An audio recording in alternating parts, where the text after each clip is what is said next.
canal tá tão chique, mas tá chique de doer, que a gente tem a nossa segunda entrevista.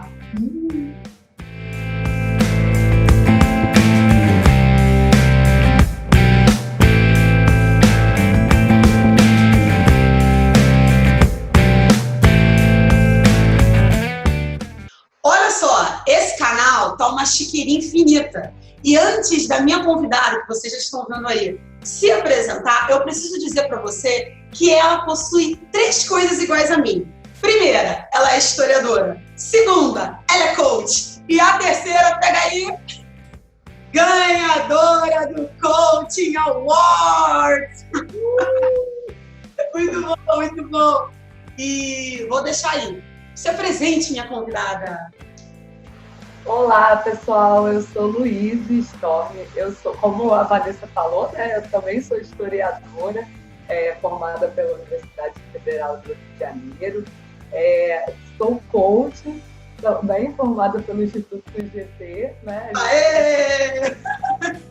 Eu sou Awakener, para quem entender.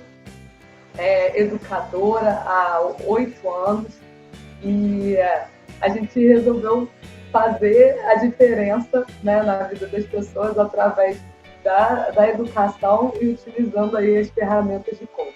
Tenho mestrado em História, mas o que faz brilhar nossos olhos é a educação e é isso que a gente veio fazer aqui através do coaching. E é isso aí mesmo que ela falou, a gente tem pós-graduação, a gente é toda acadêmica, mas o que faz o olho brilhar é o coaching e o coaching aplicado para a sala de aula. Então, já para dar um spoiler do que vai rolar hoje no nosso encontro, para você não sair fugindo, achando que vai ser academiquez, né, chatíssimo, olha só os tópicos que a gente decidiu. A gente vai falar, primeiro, né, como é que a gente começou nessa jornada de mudança de vida, como o coaching mudou nossas vidas, como é que a gente fez diferença na sala de aula, os resultados dos nossos alunos. A gente vai falar um pouquinho sobre missão, sobre propósito de vida. Então, fica aí. E para título de curiosidade, vamos falar aqui como é que eu e Luísa nos conhecemos. Conta aí, Luísa, que eu também conto aqui. Tá.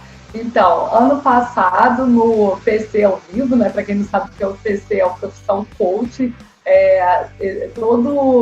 todo ano, no mês de junho, no final de junho, o Jerônimo faz esse evento e reúne coaches do Brasil inteiro, do mundo inteiro, né? Vem coaches de outros lugares.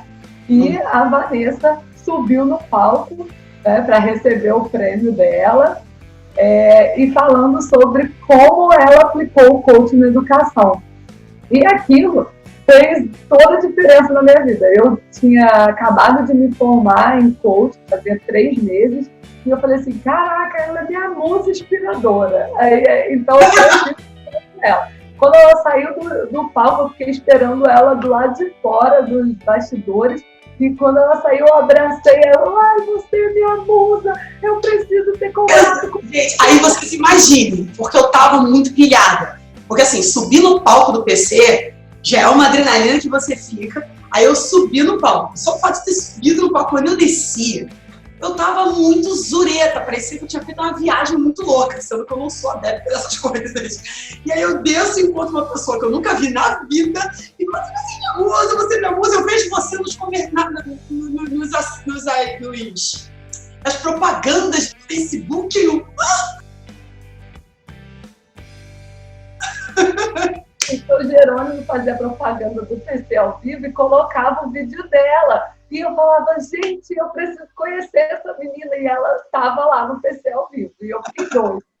E aí a competição se desenrolou, eu acabei ganhando. E aí aí outra aconteceu também, né? Tava ela, tava você, tava a Emília. Lembra? A Emília que aplica coaching no ensino superior. E aí a gente, né, já fechou ali um grupinho. E aí, esse ano, quem tá no palco indicada? A categoria que você ganhou foi? Inovação. A mesma da minha ano passado. Super Gêmeos, ativar! A mesma. Então a gente ganhou na mesma categoria. E aí foi muito engraçado, porque ano passado, quando eu tava lá, eu estava falando sobre coaching na sala de aula com alunos e a gente vai falar sobre isso nesse vídeo. E ela ganhou com coaching com professores. Então, olha só que coisa legal, né? Fazia parte do meu quebra-cabeça ali naquele momento. Eu falei assim, cara, uma já trabalha com alunos de ensino superior, a outra trabalha com alunos de ensino fundamental e médio. Eu vou fazer um trabalho com os professores, porque não adianta às vezes a gente faz um trabalho com o aluno na sala de aula, e aí o que acontece?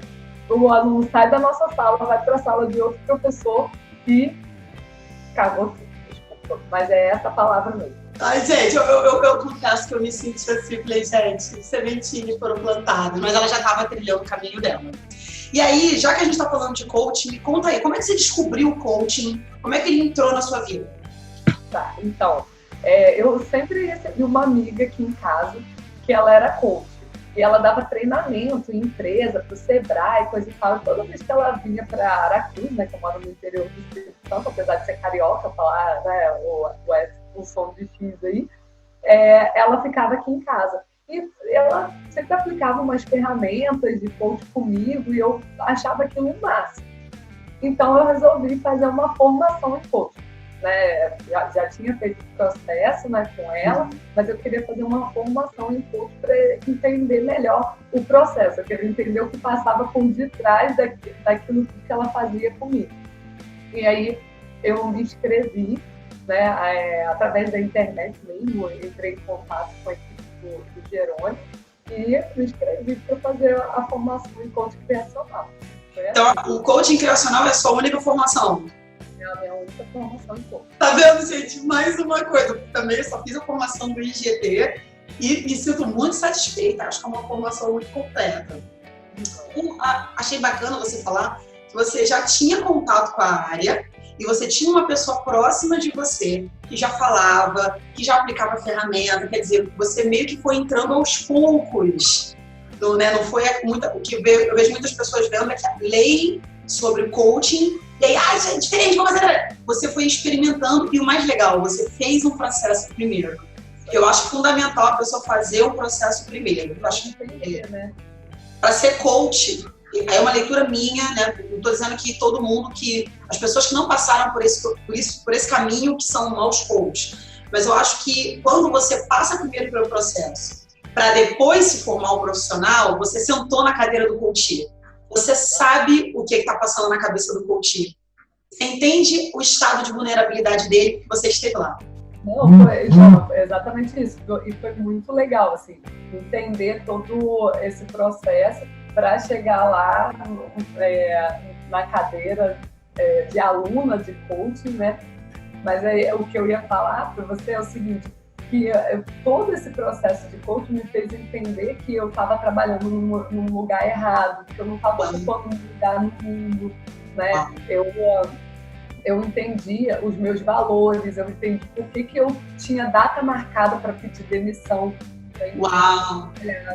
Né? E eles perceberam isso, me mandaram embora. Eu saí do RH sorrindo, feliz da vida, porque tinha sido mandado embora. E todo mundo olhava para mim e falava, como que uma pessoa foi mandada embora e está sorrindo? Eu falei assim, gente, porque para mim o mundo é de oportunidades. E aí, com o dinheiro, né, que eu recebi de rescisão, coisa e tal, eu paguei a minha formação em coaching. Então, assim, o mundo é de possibilidades. A gente só precisa estar aberto para ver essas possibilidades acontecendo. Então, olha só que coisa, né? Ela vai, começa a conhecer mais sobre si mesma, entende, o coaching ajuda ela a ter clareza, e aí ela é chamada no RH e ele entende que foi a melhor coisa que ela podia acontecer para ela, porque abriu novas oportunidades muito mais alinhadas com o seu mapa de mundo, com os seus valores, já que você ganhou a clareza do que era importante para você, né? Exatamente isso. E aí, como eu tinha acabado também de fazer o mestrado, as oportunidades eram muitas. Então, várias portas se abriram. E como a gente fala, né, quando você não tem clareza daquilo que você quer, né, você vai para qualquer caminho. E eu queria abraçar o mundo, porque até então não sabia que isso era um sabotador, né, o sabotador do hiperrealizador. Então, a pessoa queria abraçar o mundo. Todas as oportunidades, sim, sim, sim. E eu cheguei a trabalhar mais de 80 horas por semana. desse jeito. Em sala de aula? Em sala de aula. Manhã, tarde e noite. Aí é sábado, com pós-graduação. Olha, era uma loucura. Eu trabalhava graduação, pós-graduação, sala de aula de ensino fundamental. Era tudo. Eu abraçava o mundo. Foi assim, uma época que peguei muita experiência, mas em compensação eu não tinha vida, eu ficava muito doente. Então isso tudo a gente vai se conhecendo, né? Vai vendo que não é bem assim, né? Então a gente vai começando a entender, a ter clareza e a fazer as nossas escolhas mais corretas. E aí, olha só que interessante, né? Quando eu fui fazer processo de coaching, eu fui para alguns objetivos muito específicos e que não tinham nada a ver com sala de aula. Mas ao longo do processo, eu comecei a me perguntar, caraca, esse negócio aí que estão fazendo comigo, valores, a ferramenta de valores é uma das minhas, eu acho que é a minha favorita. Quando eu vi a ferramenta de valores, aí cara, eu acho que isso aí na sala de aula, isso super ia funcionar. Aí eu fui assistir os vídeos do Jerônimo ensinando a aplicar a ferramenta, eu não era coach, eu era coach. E aí eu comecei a fazer esse paralelo, fiz com valores, fiz com outras ferramentas e comecei a ver, se esse troço funciona comigo, isso funciona com os meus alunos. E aí a minha pergunta é, no momento em que você fez a formação, aliás, no momento em que você estava no processo ainda, você ganhou clareza e tal, mas assim, quando é que você ligou a ponte de, cara, eu posso usar isso na sala de aula? Foi durante o processo ou já foi durante a formação? Nenhum nem outro, foi quando eu te vi no palco. Tipo assim, emocionado. Não precisa, mas foi exatamente isso. Eu fiz a formação, né, eu tive clareza daquilo que eu queria, mas quando eu cheguei na formação, vou ser bem claro, todo mundo tinha um objetivo. E eram objetivos claros, assim, eu sou empresário, eu quero melhorar o funcionamento da minha empresa, eu sou fonoaudióloga, eu sou psicóloga, eu sou não sei o quê. Cada um tinha uma formação e todo mundo sabia muito bem para que queria usar as ferramentas de coaching, porque estava ali. Quando me perguntavam, eu falava, não sei. Tadinha! Por que você está aqui? Eu falei, não sei. Simplesmente não sei. Aí eu, não sabe. Mas, você está fazendo um curso caro e não sabe o que você vai fazer? Não, eu vim aqui para descobrir. E aí saí de lá, assim, com a ideia de que eu queria algo diferente na minha vida, mas eu ainda não sabia como fazer aquilo. Mas eu também queria reaver aquele dinheiro de volta. Então eu comecei a atender. Atende pro bono, faz parceria. Eu comecei como coach de emagrecimento. Olha só, que loucura. Eu fiz parceria com personal trainer, com nutricionista, atendi. Então, assim, foi uma loucura na minha vida. Mas eu precisava daquela experiência também. E aí, 3 meses depois, né, foi em março, em junho, quando eu te vi no palco, eu falei assim, não, para tudo. Tira o cifrão do olho, foi exatamente o que eu falei lá no papo do GG, né? Falei assim, cara, tira o cifrão do olho que o dinheiro vai pro bolso. E aí eu comecei a aplicar coach com os professores. Cheguei na escola, conversei com nessa época eu ainda trabalhava um pouquinho, né, um pouquinho demais, mas era só manhã e tarde. Eu trabalhava em 3 escolas, me dividi em 3 escolas. E aí conversei com os diretores das escolas. Só uma escola entendeu o que eu queria fazer e aceitou a proposta, e daí a gente partiu para fazer coach com os professores. Então foi... Uau, engraçado você falar isso, né? Eu fui para a formação sem ter um objetivo. Quando eu fui para a formação, eu sabia que eu queria trabalhar na área da educação, mas eu não sabia exatamente com o quê. Até esses dias eu estava conversando com meu marido e eu falei com ele, olha que interessante, a gente tem um grande leque, porque embora eu na sala de aula trabalhe com os alunos, nada me impede de, sabendo que o professor é um agente multiplicador, que também se trabalhe com o professor, e que se trabalhe com a direção, e que se trabalhe com a família. Então, a gente, na formação ali, eu descobri que eu tinha uma ferramenta e que eu poderia explorar toda uma área, que tecnicamente um nicho, né? Mas toda uma área que precisa de transformação, mas eu não sabia exatamente como fazer, o que fazer. Eu sabia que eu peguei umas ferramentas muito aleatoriamente, apliquei e deu resultado com os alunos. É isso que eu sabia. E mais do que isso, que é o ponto que une eu e você, é a transformação. A gente vê na hora que vira a chave na cabeça da pessoa. O olho muda. Exatamente. E assim, aí a gente começou a fazer essa transformação, né, na vida, tanto dos alunos, porque quando eu voltei da formação de coach, só para você ter ideia, os alunos falavam assim, professor, como você manda fora, né? Eu falei, foi. Aí eles, a senhora sofreu acidente? Eu falei, não. Por quê? Nossa, parece que a senhora bateu com a cabeça e voltou outra pessoa. Olha só, a transformação foi tanta durante a formação que eles achavam que eu tinha sofrido um acidente, tinha ficado uma semana... Congruência. E aí, sem eles, né? E aí, quando eu voltei, eu era outra pessoa. Né? Então, assim, foi muito legal perceber isso, que faz essa diferença, né? Show! E aí, já falando da sua diferença, quais foram os resultados que você percebeu na aplicação com os alunos? Porque lá no Instagram, inclusive no final, ela vai botar o Instagram dela para você seguir e tal. Vamos falar primeiro dos alunos. Eu vejo no seu Instagram, e você já comentou comigo, a gente em off, que você usa jogos com os alunos, que você faz dinâmicas. Como é que você transplantou o coaching para os alunos na sala de aula? Então, primeiro eu fui explicando algumas ferramentas para eles, né?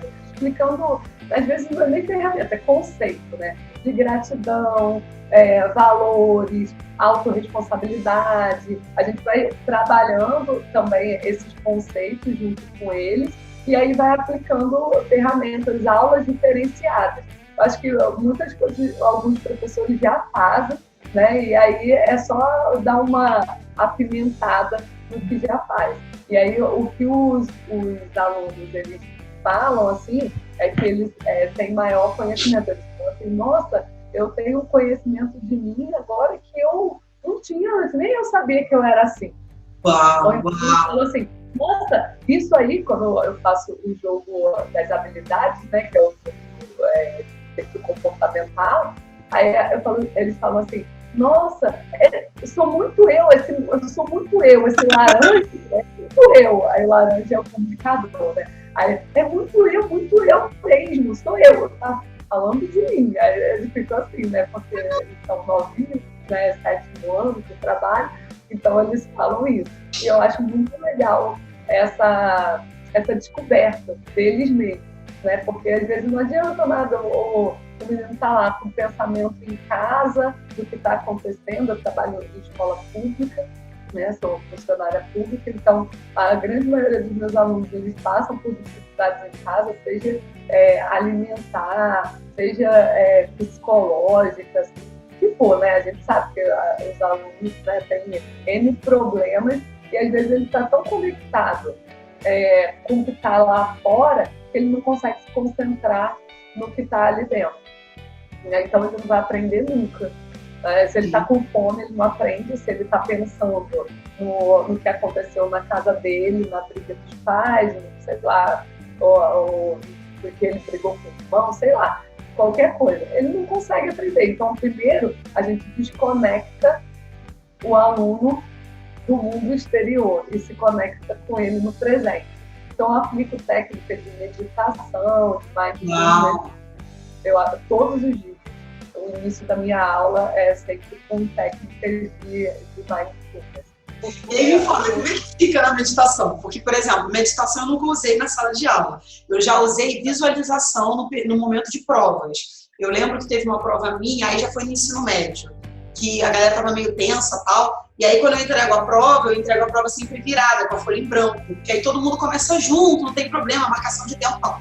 E aí eu fiz uma visualização com eles no sentido de, olha, isso é um pedaço de papel, isso não significa nada sobre você, então não se apegue, você estudou, você sabe. Aí era muito engraçado que chegou uma hora da visualização, eu falei assim, lembra da sua melhor nota. Só que assim, não é a melhor nota de história, é a melhor nota da vida. Então, lembra da sua melhor nota. Eu sei lá, alguém deve ter lembrado do jardim de infância, da classe de alfabetização, do 7º ano, não sei. Eu sei que era muito engraçado, porque eles estavam segurando a prova, viradas de cabeça para baixo, e tinha uns que estavam... Lembra como é que você se sentiu quando você pegou aquela nota? E aí eles estavam assim, ó. Muito legal! Então, assim, não é meditação, era uma visualização e a galera embarcou. Como é que é no seu caso, quando é a meditação? Então, o que aconteceu? Como é que acontece, né? Eu faço, é como se fosse visualização, porque eu vou guiando ele, né? Mas eu vou fazendo como um momento de gratidão. A gente chama esse momento de gratidão. Eu sempre falo, bom dia ou boa tarde, né? Antes de iniciar, o que a gente faz? Aí eles já falam, agradece! Aí a gente já começa. Aí eu peço para eles cruzarem as pernas, manter, né, as mãos em cima da mesa ou da perna, sabe? E aí eu vou guiando eles para eles sentirem o momento presente, sentir o pé tocando o chão, sentir o peso do corpo na cadeira, sentir a coluna esticada, né, na cadeira também.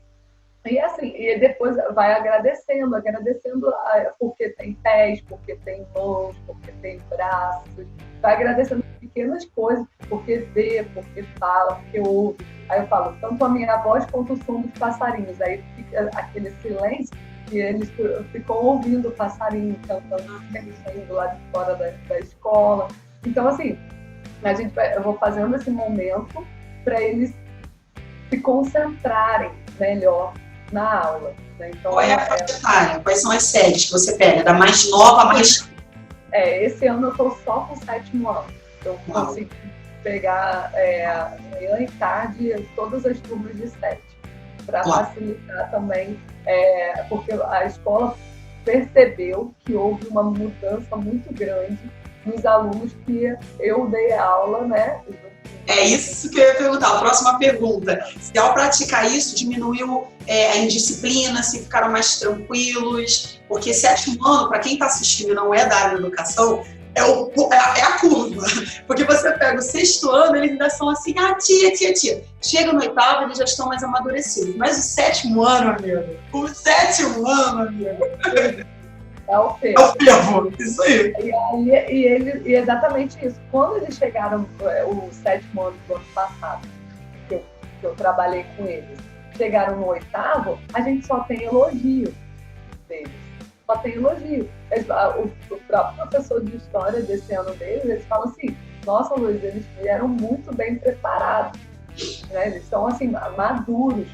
Eles entendem o que a gente fala. Então, assim, houve essa diferença. Então a escola percebeu assim, que se eu pegar todos os 7º, o 8º vai ser melhor, o 9º vai ser melhor e consequentemente. Entendeu? Uau! Eu peguei todos os 7º anos, tanto de manhã quanto à tarde.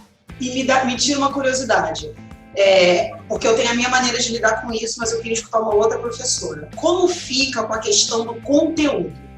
Você tem o seu momento de gratidão, você tem práticas de ferramentas, jogos. Como você faz para manter o andamento do conteúdo, atender a demanda do colégio e ainda assim encaixar no momento de autoconhecimento com os alunos? Então, Vanessa, eu também trabalho na formação de professores. Como ano passado acabei fazendo um trabalho com os professores, eu fui chamada para trabalhar na formação de professores.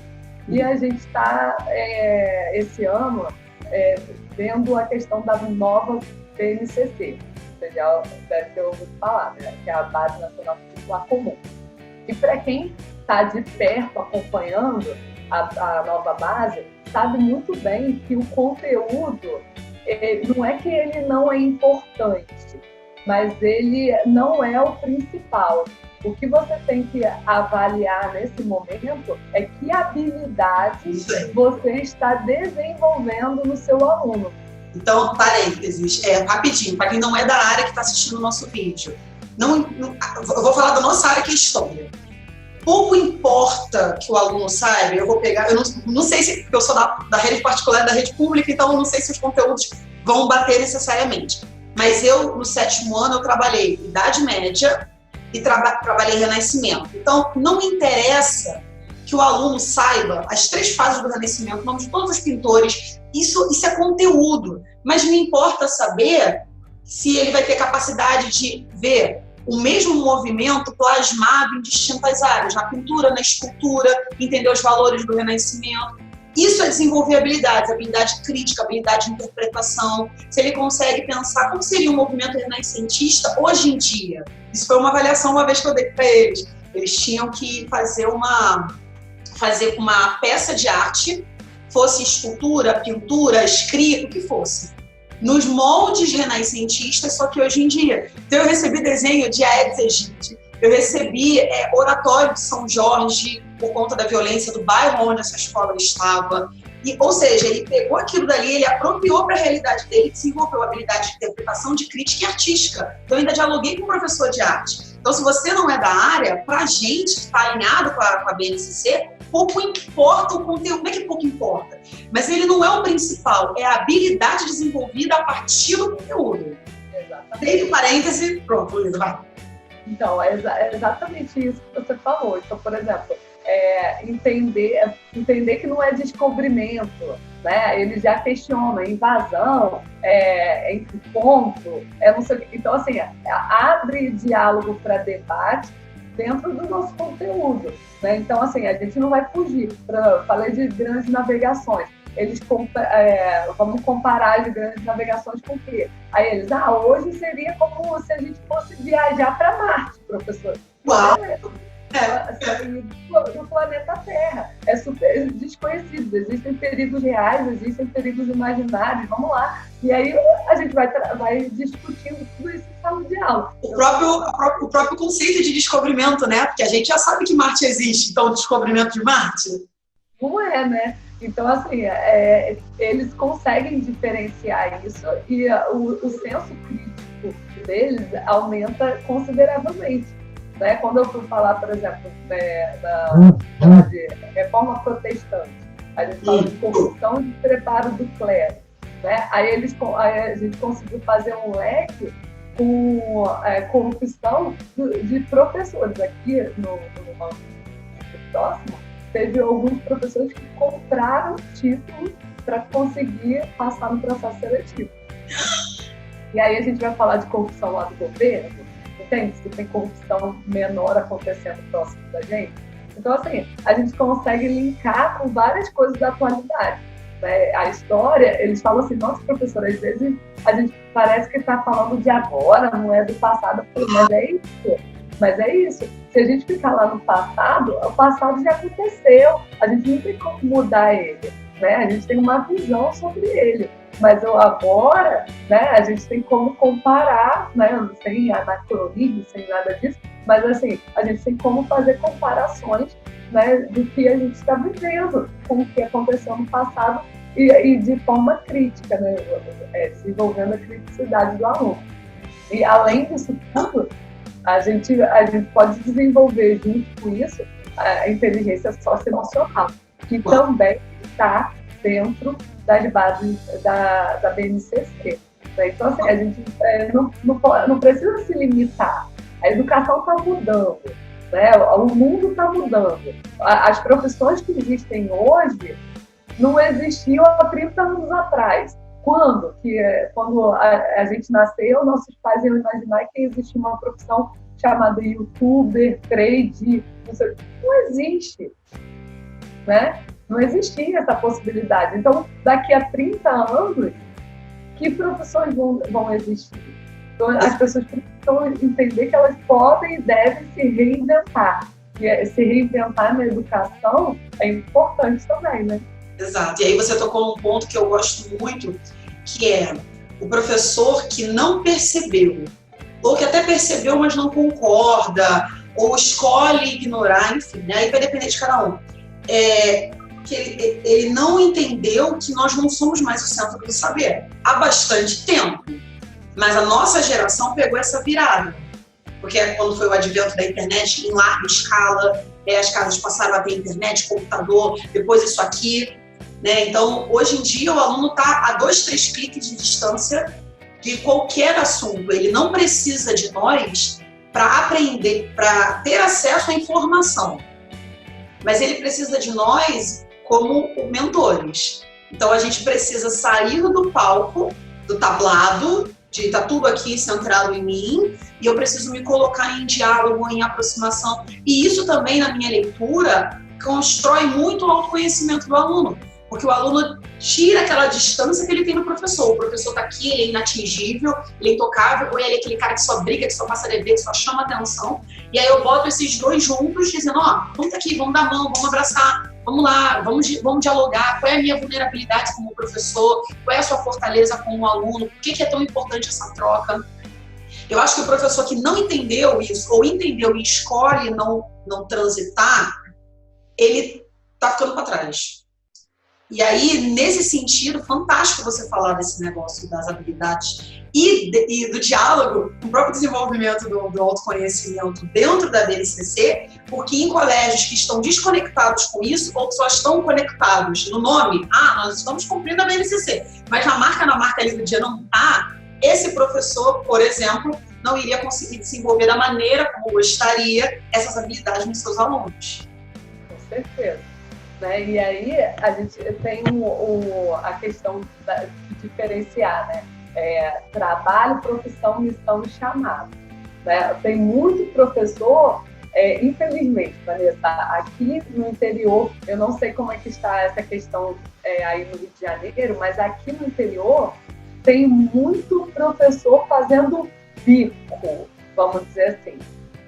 Também. As pessoas se formam em engenharia, em não sei o quê, sabe? Se formam em outras coisas, aí não consegue emprego, aí vai lá, faz uma complementação pedagógica, o que eu, na minha visão, eu acho errado, né? Mas é só a minha visão.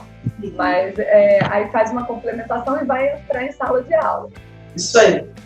E aí o que acontece? Esse professor, ele tá a fim de ganhar dinheiro. Porque professor ganha mal, mas ganha para trabalhar um turno só.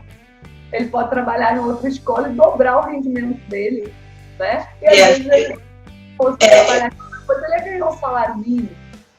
Sim, e eu acho até que esse ponto do ganhar mal e tal, adorei esse ponto que você falou. Eu acho até que esse negócio do ganhar pouco, ganhar mal, né?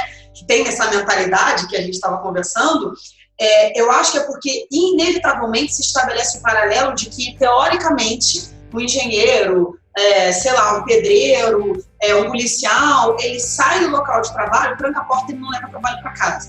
Mas os professores levam teste, prova, trabalho, tem que planejar aula. E ontem mesmo eu já estava começando a separar questões que eu vou utilizar agora no terceiro bimestre. Então eu acho que a pessoa coloca lá no valor que ela recebe e pensa que o trabalho dela não acaba quando ela sai da escola, ela continua trabalhando, e que teoricamente uma contrapartida financeira discutível, a gente pode até depois entrar nesse mérito, uma contrapartida financeira não justa para o volume de trabalho que se tem.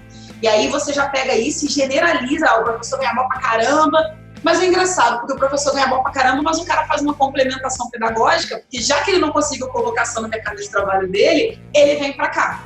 Exatamente. E aí é o que eu questiono, eu falo assim, nunca que, por exemplo, um técnico de enfermagem, um enfermeiro, ele vai fazer uma complementação pedagógica para virar médico. Me desculpa a sinceridade, mas isso não acontece.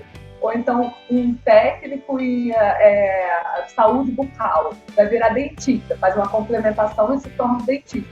Não existe isso, mas todo mundo acha que pode fazer uma complementação pedagógica e entrar em sala de aula. E aí, por que eu bato na tecla do que é missão, né? O que seria a nossa missão, né? Porque trabalho é isso, o cara fez não que a pessoa que fez uma complementação, ela não seja comprometida, ela pode ser, a gente não vai generalizar aqui, né? Ela pode ser, às vezes, mais comprometida do que aquele que se formou. E ela pode se descobrir professora nesse processo, de repente, não é todo mundo. Exatamente, não tem problema algum se você se descobre professor no meio do caminho, né? Então, assim, o trabalho é quando você vai lá e é pelo dinheiro, né? Eu estou desempregada, eu vou fazer a complementação, vou para a sala de aula, é fácil mesmo, faço um processo seletivo, entro lá, né? E vou lá vou lá fazer aquele dinheiro. A profissão é quando essa pessoa começou a se descobrir, pô, eu gosto de fazer isso. Né? Eu gosto de estar em sala de aula. Pô, é legal, não é tão ruim. Você fez coach, daqui a pouco você vai só viver disso. Eu falei, não, eu não quero viver só disso. Quem disse pra você que eu quero viver?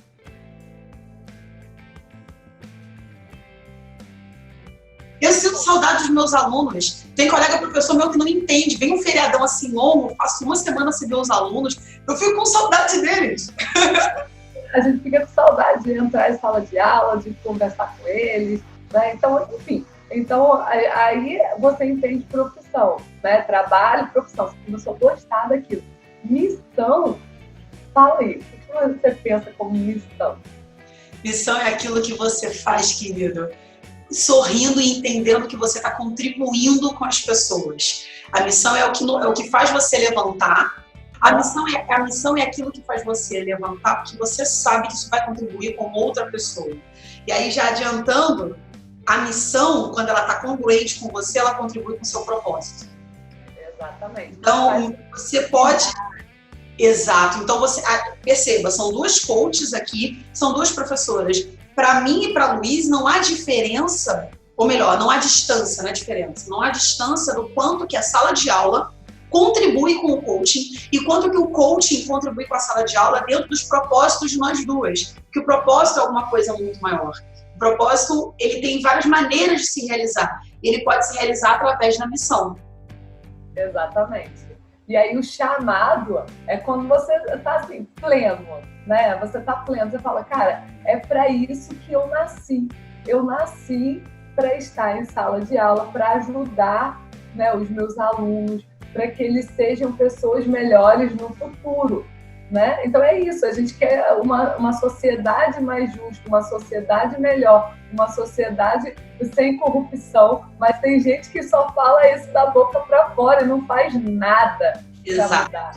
E a gente está lá fazendo e bate no peito porque a gente está lá na sala de aula, no campo de batalha, porque eu falo que a sala de aula é o campo de batalha, porque ali tem energias, né, diferentes, de casas diferentes, de pessoas diferentes, famílias diferentes. Então, exato. Energia de pessoas diferentes, de famílias, de histórias, de expectativas, porque o aluno leva a expectativa. E aí você imagina um profissional que está frustrado porque ele não conseguiu colocação, e isso não significa que ele é bom, ele é ruim, né? Não conseguiu colocação e pronto.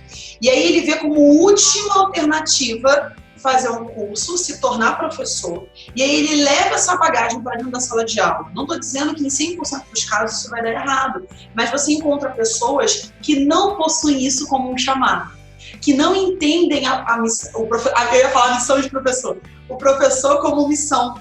Não sacerdócio, o pessoal fala sacerdócio, parece que você vai desistir da sua vida, não é isso.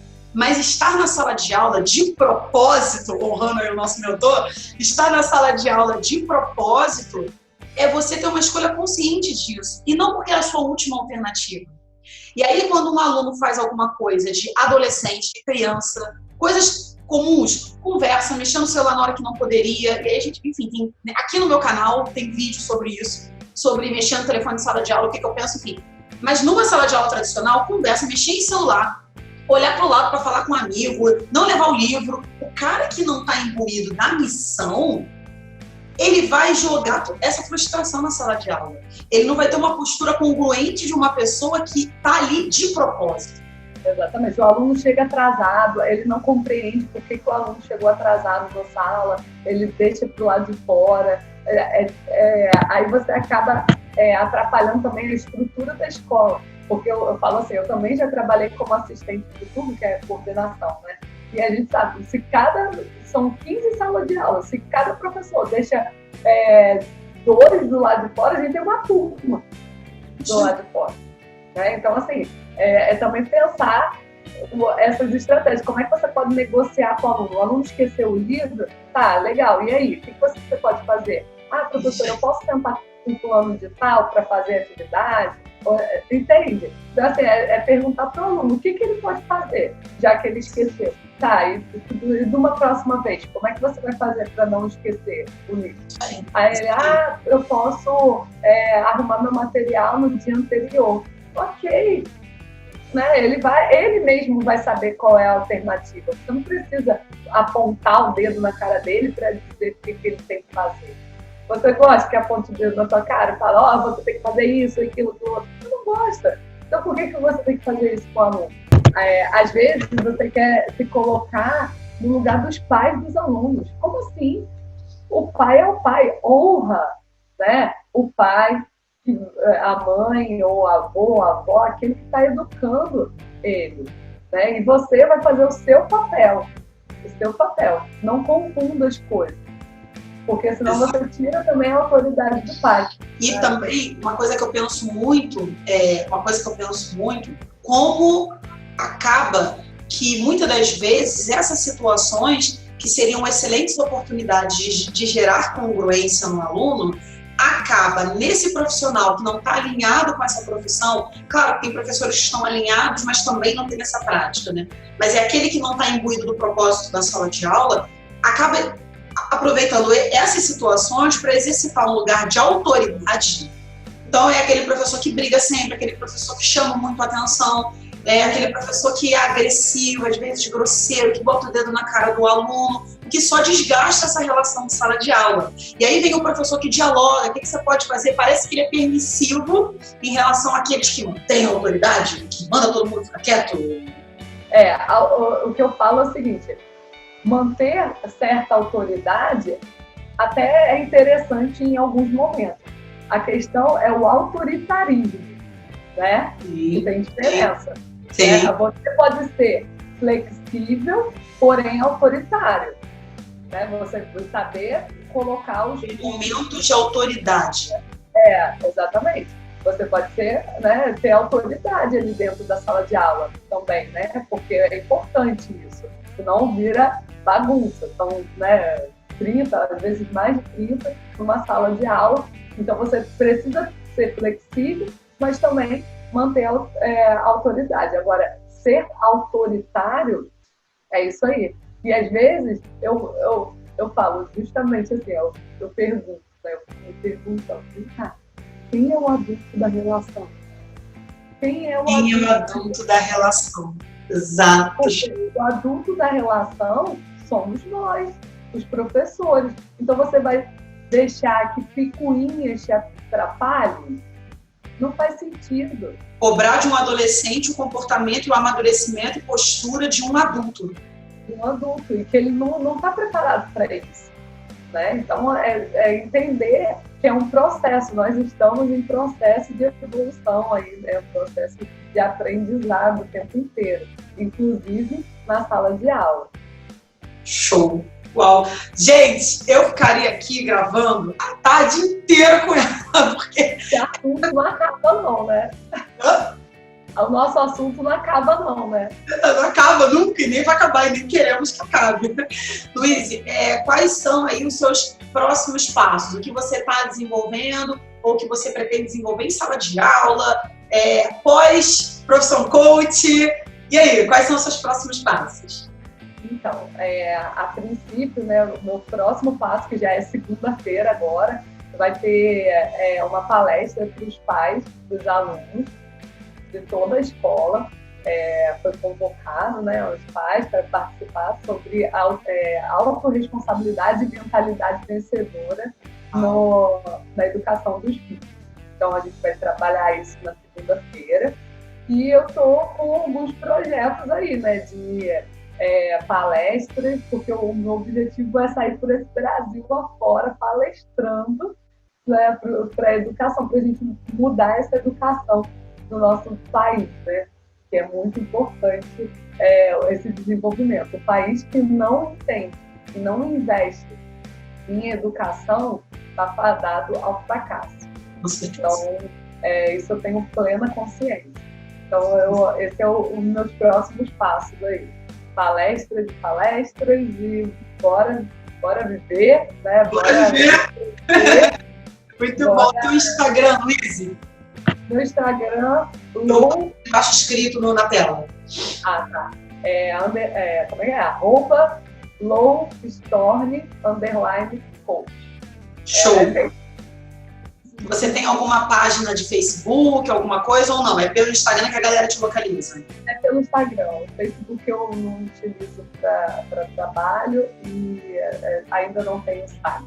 Mas no Instagram vocês veem lá todo o trabalho que a gente desenvolve, tanto em sala de aula quanto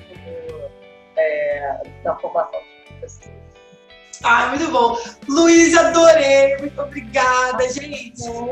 Depois tem dúvida que tem um monte de gaguejo, mas ficou bem legal. Foi ótimo o bate-papo, eu tava assim, eu falei, gente, eu tenho que chamar essa mulher para falar no canal, gente. Porque tem uma audiência de adolescentes que acompanha, e isso é um grande barato, porque eu fiz o canal focado assim, sobre estudo e tal, mas eu queria pegar mais os professores para poder falar sobre como funciona a sala de aula. Só que a audiência é de muito adolescente. E tem uma galera de professores. Então, gente, a Luísa, ela tem que vir no meu canal, ela tem que gravar. Então, conseguimos, assim, mensurar, e tal. E, gente, entra na rede da Luísa, adiciona, vê o que ela está fazendo, ela está sempre postando, quando ela faz atividade com os alunos, quando ela faz atendimento dos professores, as palestras, ela bota tudo lá no Instagram. Então, acompanha, comenta, e eu vou ficar muito feliz de ver vocês por lá, tá bom? Aí. Um beijo, Luísa, obrigada. Tchau. Tchau.